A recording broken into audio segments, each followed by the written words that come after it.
आम्ही जे वर्षानुवर्ष बोलतोय की मनुवाद्यांच्या डोक्यामधलं चातुर्वर्ण्याचं भूत कधीही जाणार नाही. जो शिकलेला असेल, जो ज्ञानी असेल, तो ब्राह्मणच असेल, हा सोलापूरकर बोलतोय.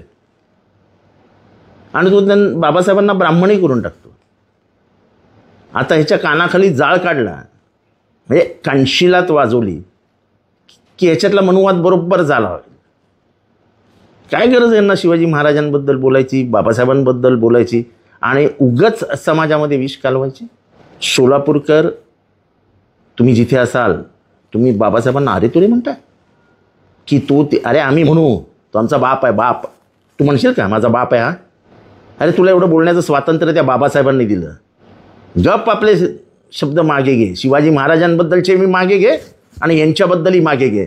नाहीतर कोणी नाही मारलं तरी चालेल, पण मी तुला जोडणार, मी तुला मारणार. बाबासाहेबांचा आणि शिवाजी महाराजांचा अपमान आम्ही नाही सहन करणार. लोकांना काय म्हणायचं ते म्हणू द्या. थेट तू त्यांना ब्राह्मण करतोयस आणि अरे तुरे, अरे तुझी लायकी काय? कुठेतरी एका पिक्चरमध्ये एक भूमिका घेतली म्हणजे तू काय मोठा अमिताभ बच्चन झालास की काय? हे जे काय ते बोलले, हा बोलला आहे तो काय राहुल सोलापूरकर, जे काय बरळलं आहे, ह्याच्यातनं फक्त वाद निर्माण होऊ शकतात, ह्याच्यातनं फक्त माथी भडकू शकतात आणि माथी भडकणार आणि ह्याला जन्माची अक्कल शिकवणार.